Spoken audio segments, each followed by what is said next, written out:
Assalamualaikum warahmatullahi wabarakatuh. Para siswa SMA Negeri 1 Semarang, khususnya kelas 12. Pada kesempatan kali ini, di pertemuan ketiga, pada pembelajaran secara wajib, marilah kita tidak lupa senantiasa mengucapkan puji syukur kehadirat Allah Subhanahu wa taala, karena pada kesempatan kali ini kita masih bisa belajar bersama untuk membahas hal atau materi berkaitan dengan sejarah Indonesia. Di pertemuan yang kemarin, di pertemuan pertama dan kedua, di pertemuan pertama kita membahas soal peta konsep atau mind mapping terkait disintegrasi. Kemudian di pertemuan kedua kita telah membahas mengenai kegiatan disintegrasi yang telah dilakukan oleh Partai Komunis Indonesia yang terjadi pada tahun 1948. Jadi para siswa perlu ketahui setelah wafatnya Musso dan gagalnya pemberontakan PKI Madiun, kader-kader muda PKI masih terus menggunakan paham komunis di perjuangan politik mereka. Salah satunya adalah DNID. Jadi di background saya, ini adalah sebuah film yang pernah dibuat oleh industri perfilman nasional yang diputar setiap tanggal 30 September di setiap tahunnya.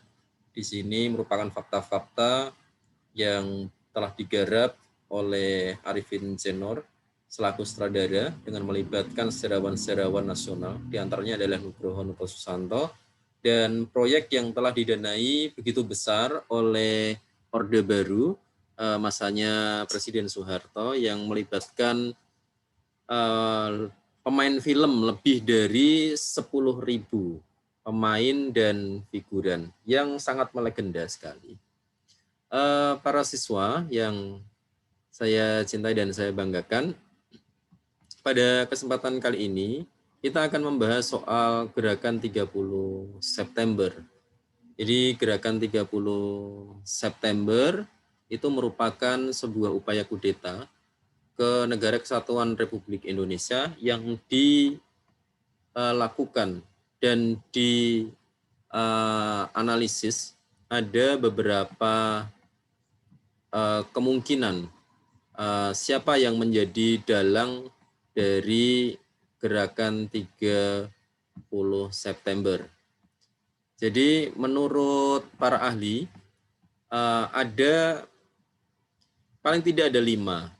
Yang pertama adalah 1 PKI. Yang kedua adalah konflik internal Angkatan Darat. Kemudian Soekarno, kemudian Soeharto, kemudian CIA. Baik para siswa, mari kita bahas satu persatu mengenai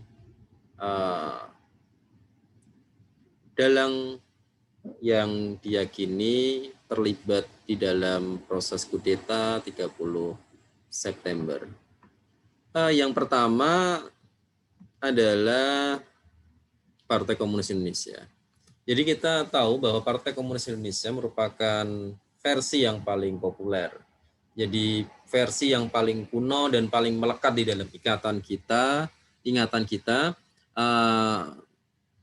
sehingga keyakinan itu sangat kuat dan oleh Orde Baru kemudian dibuatlah sebuah film untuk mengingat bahwa ada sebuah peristiwa yang menandai perpindahan sejarah yang sangat fenomenal, yaitu wafatnya 7 pahlawan revolusi. Oleh karenanya, pada masa Orde Baru, kita kenal dengan singkatan resmi G30S PKI atau Gerakan 30 September PKI. Penambahan kata PKI ini merupakan sebuah analisis, sebuah dugaan yang sangat kuat. Jadi oleh Orde Baru, film kolosal ini menjadi salah satu tontonan wajib yang diputar di televisi Republik Indonesia atau TVRI di setiap malam 30 September. Itu menandai awal tumbuhnya Orde Baru yang nantinya akan memunculkan sosok Soeharto. Tapi tidak seiring dengan masa reformasi, banyak sekali sejarawan-sejarawan yang mulai beranalisis bahwa ini merupakan sebuah propaganda Soeharto di mana untuk mendoktrin dan melegitimasi kekuasaan dari Presiden Soeharto. Para ahli juga banyak mempertanyakan mengenai doktrin PKI sebagai dalang gerakan ini. Jadi kalau memang PKI memberontak, kenapa 3,5 juta anggotanya yang terlibat atau menjadi anggota partai PKI itu dibersihkan, ya, dibersihkan. Mengapa partai komunis yang jumlah anggotanya terbanyak itu mudah untuk diruntuhkan dalam waktu beberapa hari saja? Bahkan dalam putusan Mahkamah Militer luar biasa, hanya menyebutkan individu-individu saja yang dijatuhi hukuman mati atau hukuman seumur hidup yang menurut mereka melakukan tindakan makar. Kemudian yang kedua, sebelum kita masuk ke dalam esensi gerakan 30 September ini, yang kedua adalah konflik intern dari Angkatan Darat ya dengan PKI. Jadi masalah internal Angkatan Darat menyebabkan gerakan 30 September itu sedikit bertolak belakang dengan versi yang pertama. Jadi teori ini pertama kali dicetuskan berdasarkan atas surat kabar PKI yaitu Harian Rakyat yang terbit pada tanggal 2 Oktober 1965, di mana ada tokoh sejarawan yaitu Hirmawan Sulistyo di dalam bukunya Palu Arit di Ladang Tebu menyebutkan bahwa ada faktor kunci yang dianggap mendukung versi konflik Angkatan Darat. Yang pertama adalah pahlawan revolusi yang diculik itu adalah anggota Angkatan Darat saja. Tidak ada dari Angkatan Udara atau Angkatan Laut. Jadi tidak ada sipil yang terlibat di dalam peristiwa tersebut. Kedua, tidak masuk akal bila PKI itu berjudi dengan menyingkirkan para jenderal melalui jalan kekerasan. Sementara partai PKI itu kan dia tidak memiliki alat perang untuk melawan kekuatan Angkatan Darat. Apakah ini merupakan ambisi sebagian perwira yang ingin memperoleh kekuasaan saja? Ini adalah sebuah analisis ya dari sejarawan. Yang ketiga, analisisnya adalah gerakan 30 September ini didalangi justru oleh Soekarno, di mana setidaknya ada beberapa buku, ya termasuk sejarawan-sejarawan dari luar negeri yang mengatakan bahwa proses de-Soekarnoisasi yaitu menjadikan Presiden Soekarno itu sebagai dalang gerakan 30 September sebagai pertanggungjawaban sebagai dampak kudeta ini menjadi sebab bahwa Bung Karno mulai ingin menyingkirkan orang-orang yang tidak suka kepada dirinya. Mengingat ya ada sebuah upaya untuk melanggengkan kekuasaan dari Soekarno. Kemudian analisis yang keempat adalah Soeharto. Jadi Soeharto itu juga memiliki sebuah kepentingan menurut para ahli, di mana ada kepentingan Soeharto untuk tampil dengan melenyapkan jenderal-jenderal di atasnya. Di antaranya tadi seperti Nasution, Ahmad Yani, karena memang secara struktural Soeharto pada saat itu adalah sebagai komandan RPKAD. menurut para sejarawan, Soeharto tidak melarang dan mencegah operasi tersebut. Jadi bahkan sejarawan Asfi Warman Adam mengatakan bahwa Kolonel Latif ya, yang merupakan tentara yang terlibat itu bertemu dengan Soeharto dan mengetahui rencana gerakan 30 September. Namun tidak melaporkan kepada atasannya, dalam hal ini adalah Ahmad Yani atau Nasution. Jadi ada upaya semacam analisisnya dinamakan sebagai creeping kudeta atau kudeta merangkak yang dilakukan Soeharto dengan meminjam tangan militer, dalam hal ini adalah resimen Cakrabirawa. Di dalam kesaksian orang yang terlibat PKI dalam hal ini adalah Subandrio mengungkapkan bahwa rangkaian peristiwa, kalau Subandrio mengatakan ini adalah gerakan 1 Oktober ya, sampai dengan 11 Maret itu sebagai upaya kudeta merangkak melalui tahapan-tahapan, diantaranya menyingkirkan para jenderal dahulu melalui pembunuhan itu, kemudian membubarkan PKI, kemudian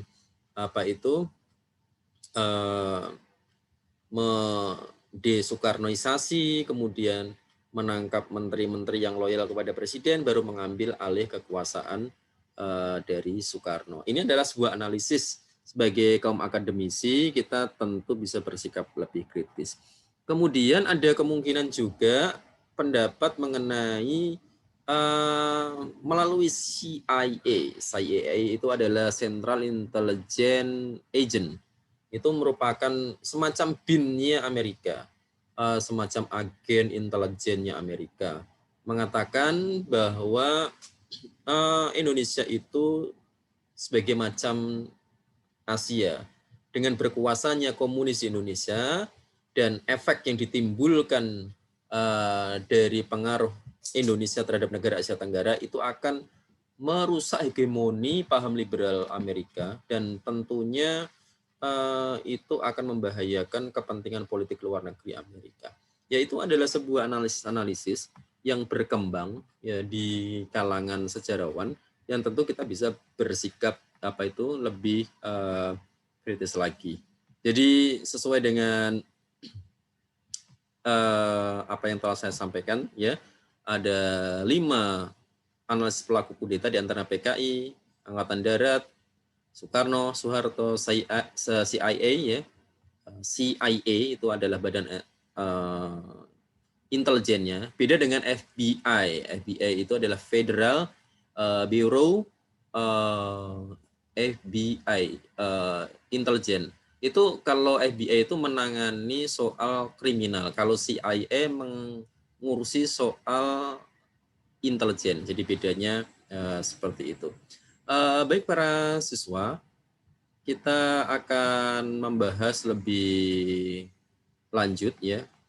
Kenapa gerakan ini muncul ya? Jadi G30 SPKI itu diawali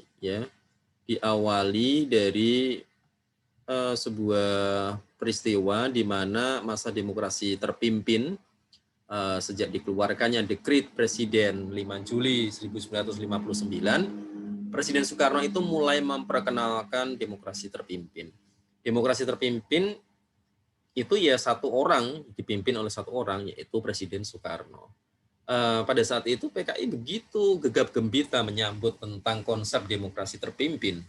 Kenapa? Karena di dalam konsep itu dimasukkan sebuah pemikiran Soekarno, yaitu Nasakom, yang artinya adalah nasionalis, agama, dan komunis. Ada sebuah tempat yang khusus komunis di dalam perpolitikan pada saat itu. Sejak demokrasi terpimpin itu dimulai, Indonesia diwarnai dengan figur Soekarno yang begitu powerful, yang menampilkan dirinya sebagai penguasa tunggal, sehingga ada tarik-menarik bagaimana supaya orang-orang itu bisa mempengaruhi Soekarno untuk menguntungkan kebijakan. Termasuk PKI yang mengusulkan pada saat itu adalah pembentukan angkatan kelima selain Angkatan Darat, Angkatan Udara, Angkatan Laut, Kepolisian. Angkatan kelima itu adalah buruh tani yang dipersenjatai. Jadi bisa kita bayangkan pada saat itu ada 21 juta petani dan buruh yang menurut PKI itu bisa dipersenjatai. Jadi ada orang-orang sipil yang sebetulnya memang paham komunis itu lebih cenderung untuk lebih dekat dengan orang-orang bawah semacam petani dan orang-orang bawah, memperjuangkan agar mereka dipersenjatai. Itu kita bisa mengambil sebuah benang merah, nantinya itu akan dimanfaatkan oleh PKI dan itu kemudian ditolak, terutama penentangan dari Angkatan Darat ya, dan memang gagal direalisasikan. Oleh karenanya bagaimana cara mereka menganggap PKI musuh utamanya adalah Angkatan Darat, sehingga bagaimana caranya untuk bisa menghilangkan hambatan agar lebih dekat dengan kebijakan yang yang nanti akan disampaikan oleh Soekarno, ya tentunya dengan melenyapkan jenderal-jenderal yang dianggap bertentangan dengan kebijakan PKI. Oleh karenanya muncullah sebuah fitnah dengan menyodorkan sebuah isu, kalau sekarang adalah hoax, dengan nama dokumen Gilchrist. Gilchrist itu adalah nama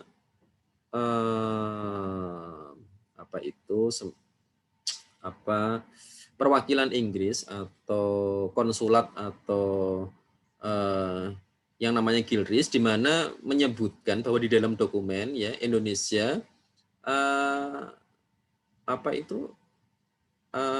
mendukung ya.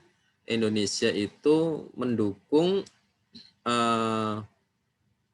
Eropa ya, mendukung kebijakan-kebijakan Barat ya, ini menunjukkan kebijakan Barat, sehingga kemudian di dalam dokumen Gilchrist itu muncul sebuah istilah Dewan Jenderal, di mana Dewan Jenderal itu berkeinginan untuk melenyapkan komunis. Di akhir tahun untuk mewujudkan itu, kemudian mereka bekerja sama dengan resimen pengawal presiden, yaitu pasukan Cakrabirawa di bawah pimpinan Letkol Untung untuk memulai aksinya. Oleh karena kita coba untuk bisa melihat situasinya sejauh mana di dalam proses perencanaan. Ya. Kita coba untuk melihat video yang pernah dibuat di dalam film G30S PKI. Oke. Ya.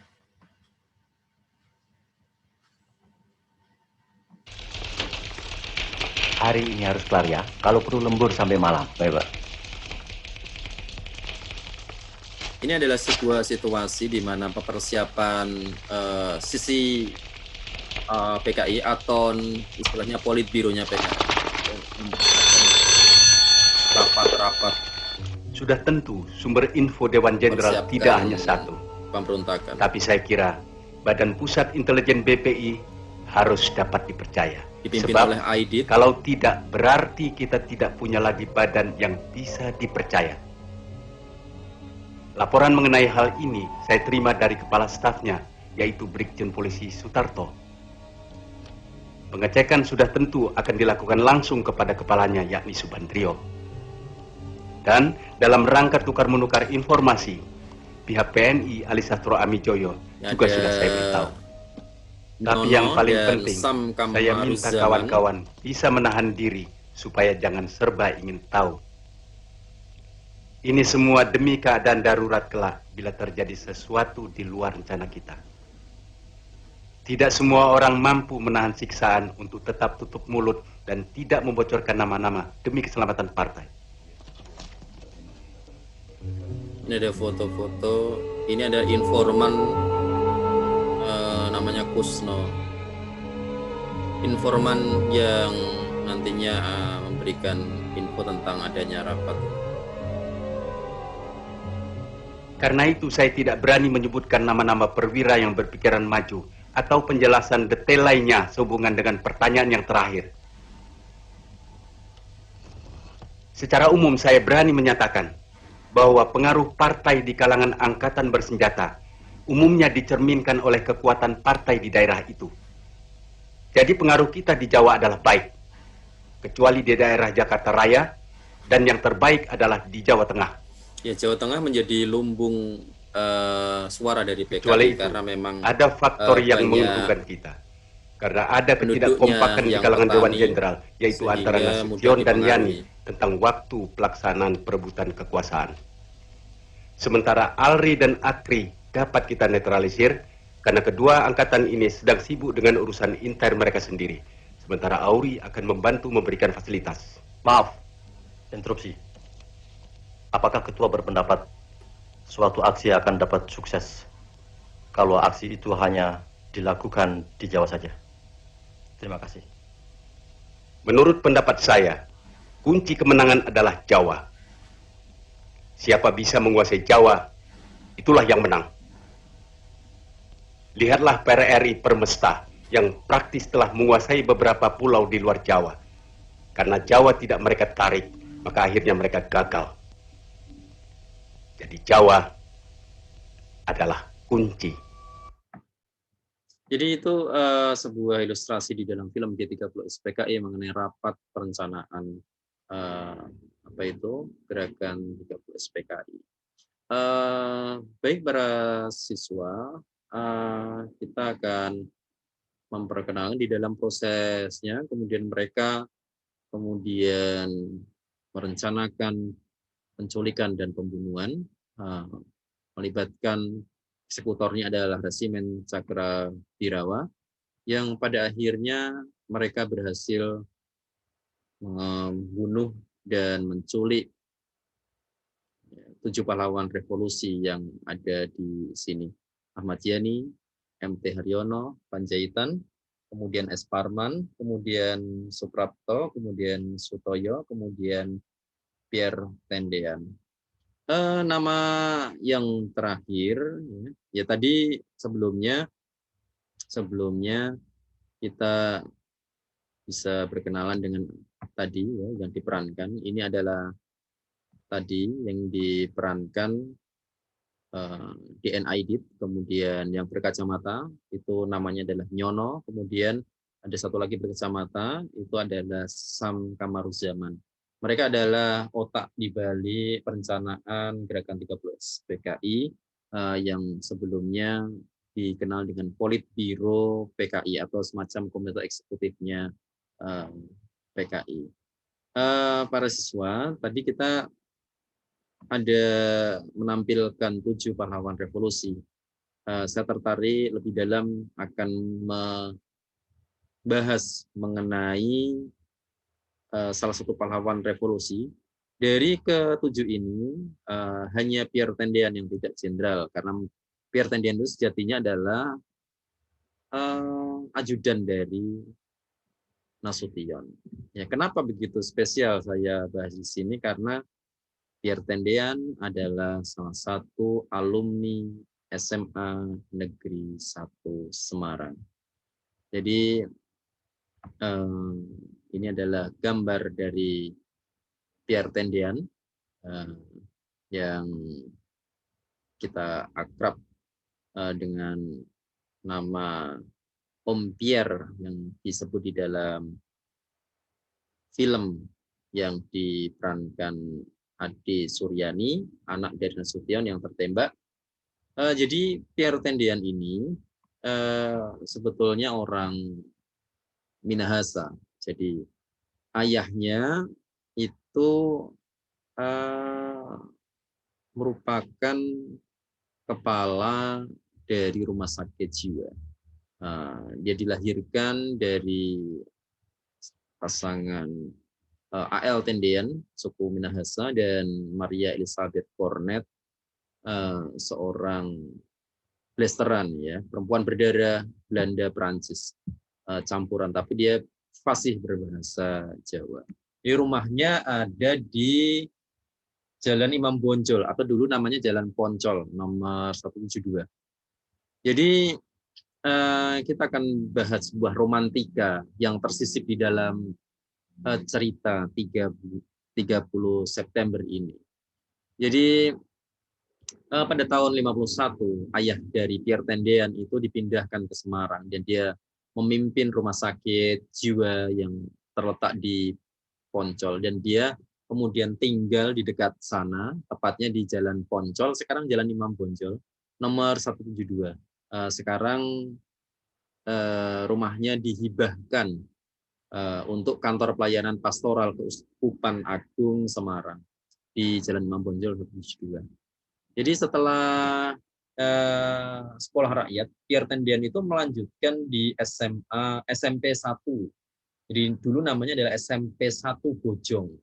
SMP 1 Bojong itu letaknya ada di yang sekarang Dinas Pendidikan, di dekatnya Paragon, ya di dekatnya Paragon, atau di dekat di Jalan Pemuda lah, ya.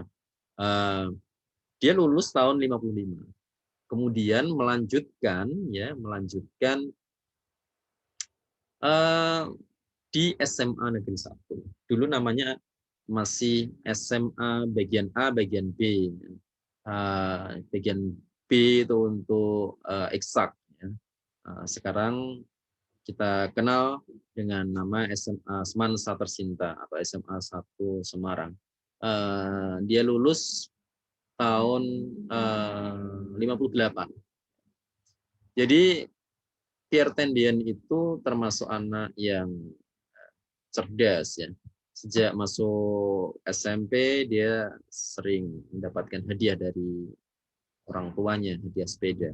Bahkan pada waktu SMA ya, pada waktu dia di SMA, dia mendapatkan hadiah yang pada saat ini pun termasuk hal yang mewah, yaitu berupa motor Ducati. Jadi motor Ducati berwarna hitam dia gunakan ke sekolah, ke Semansa. Bayangkan tahun 55 sampai 58 di mana orang jarang punya motor ya. Kayaknya mungkin hanya beberapa. Dia sudah pegang motor Ducati yang menjadi tunggangan Pierre Tendian. Yang sangat sayang sekali, bahkan dikatakan di dalam sejarah yang ditulis oleh kakak adiknya, tidak boleh orang mencuci motor itu kecuali Pierre Tendean. Jadi pada waktu SMA ya tahun 57 Pierre Tendean sempat terjadi perkelahian sehingga ada bekas luka di tangannya karena ya Poncol kan Semarang Utara kan. Kita tahu Semarang Utara itu pada waktu itu memang ya kehidupannya sangat keras lah. Tapi dia dari kecil sudah pemberani. Kemudian orang tuanya sebetulnya menginginkan setelah SMA Pierre Tendian itu mendaftar di Fakultas Kedokteran atau ya minimal Fakultas Teknik, tapi dia kekeh. Dia ingin mendaftar sebagai tentara. Pada akhirnya tahun 58 ya, setelah dia lulus, kemudian dia diterima di Akademi Militer Nasional. Jadi Akademi Militer Nasional jurusannya ada jurusan teknik, letaknya ada di Bandung. Dengan paras yang begitu tampan, ya orang mengatakan Pierre Tendian itu seperti artis Hollywood pada waktu itu. Jadi dia sangat pemberani dan pada tahun 1958 dia dikirim untuk ikut mengatasi pemberontakan PRRI Permesta di Sumatera Barat.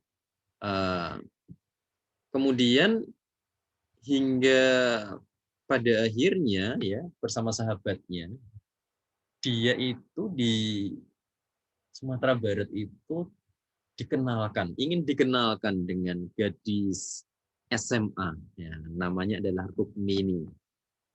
Kita coba untuk melihat kayak apa sih Rukmini itu. Nah, coba kita lihat. Nah, Pierre Tendean ya begitu tampan sekali. Kemudian ini adalah Rukmini, ya. Seorang gadis yang diidamkan pada waktu itu, yang berkenalan ketemu Rukmini itu sebetulnya orang Jogja, ya orang Klaten kalau nggak salah, orang Klaten yang memiliki darah ningrat ya. Kemudian pada awalnya dia ditemukan dengan sahabatnya, dia agak ogah-ogahan, tapi setelah dia ternyata ada kecocokan ya, dia kemudian sering ya istilahnya kalau sekarang ngapeli sendirian kalau pertama kali bersama dua sahabatnya. Dia menjalin hubungan serius. Dan pada saat itu Pierre Tendean mendapatkan tugas untuk mengikuti pendidikan intelijen di Bogor. Sehingga dia harus meninggalkan Medan dan menjalani hubungan LDR, long distance relationship dengan Rukmini. Jadi Pierre Tendean beberapa kali pindah tugas, menjalankan tugas intelijen, bahkan sampai ikut serta di dalam proses penyusupan ke Malaysia setelah Indonesia konfrontasi dengan Malaysia. Kemudian dia diangkat menjadi ajudan Jenderal Hanasution pada tahun 65. Pierre Tendean sebetulnya berniat sangat serius untuk melamar Rukmini. Rencana itu bahkan disampaikan di dalam sejarah yang ditulis oleh adiknya, mengabarkan lewat surat melalui keluarganya di Semarang. Dia minta doa restu untuk menikah. Jadi dia orang yang fasih bahasa Jawa. Dia katakan, Mits ya, dia sampaikan kepada kakaknya ya, Mits, aku wis ketemu jodohku. Wes ya Miss, dongake wae, muga-muga kelakon. Dia bilang gitu. Jadi Pierre Tendean pun sempat pulang dia pada tanggal 2 Juli 1965, dia menghadiri pernikahan adiknya yaitu Roswidati. Di dalam menghadiri itu dia bahkan sempat mengajak ya, dia sempat mengajak untuk bertemu dengan orang tuanya. Dan kemudian dia melamar ya, kepada ayah Rukmini. Kemudian sepakat bahwa Rukmini akan dinikahi pada bulan November 1965. Kalian bayangkan, begitu sebuah drama romantika di mana seorang pasangan Pierre Tendean dengan Rukmini yang merencanakan sebuah pernikahan pada November 1965, dan ternyata atas kuasa Tuhan Allah Subhanahu wa taala Pierre Tendean dipanggil melalui proses yang sangat mengenaskan, yaitu sebagai korban gerakan 30 SPKI. Tanggal 31 Juli 65 itu kemudian Pierre Tendean mendampingi Nasution sebagai ajudan. Ya. Jadi Pierre Tendean seorang yang sangat serius, ya. Bahkan dia menganggap bahwa gaji seorang tentara itu tidak cukup. Sehingga untuk mempersiapkan pernikahannya, dia kalau malam ya di Semarang malam itu dia nyambi sebagai supir traktor, ya. Supir traktor yang dikerjakan pada malam hari untuk mewujudkan rencana pernikahan. Ya. Jadi sebegitu seriusnya, ya, sebegitu seriusnya dia ingin merencanakan. Namun malang tidak bisa ditolak. Peristiwa 30 September tahun 65 membuyarkan rencana kepulangan Pierre Tendean ke Semarang. Dia ikut dibawa gerombolan penculik. Dan pada waktu itu dia sebetulnya melindungi ya majikannya, yaitu Jenderal Nasution, karena dia mengatakan, mana Nasution? Cakrawirawa bilang seperti itu, saya Nasution. Ya, pada akhirnya kemudian dibawa dan disiksa. Kemudian jenazahnya ditemukan di lubang buaya, dan pada saat visum dikeluarkan oleh tim kedokteran, ya, Pierre Tendian gugur dengan luka tembak, yaitu 4 luka tembak. Ya, dia 2 luka tembak di bagian depan, yang kemudian dahi, kemudian ada tangan kiri. Jadi itu sekelumit sisipan kisah romantika yang begitu tragis yang melibatkan alumni Semansa. Jadi pada akhirnya tanggal 1 Oktober ya pasukan Cakrabirawa di bawah pimpinan Nekol Untung memulai aksinya dengan 7 jenderal yang tadi saya sebutkan. Kemudian dimasukkan ke dalam sumur tua, dan pada tanggal paginya, tanggal 1, jam 7, menyiarkan sebuah pesan bahwa PKI berhasil mengambil alih lokasi strategis. Namun atas perintah Presiden kepada Komandan RPKAD, dalam hal ini adalah Presiden Soeharto, kemudian memimpin operasi penumpasan G30 SPKI pada tanggal 1 Oktober sore hari.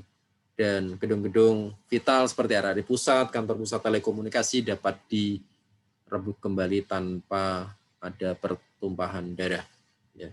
Kemudian pada hari Minggu tanggal 3 Oktober 65, pasukan RPKAD di bawah pimpinan Mayor Santoso menguasai lubang buaya dan melakukan pencarian, dan ditemukanlah 7 jenderal. Tanggal 5-nya jenazah para perwira dimakamkan di Taman Makam Pahlawan Kalibata yang sebelumnya disemayamkan dulu di Markas Besar TNI Angkatan Darat. Dan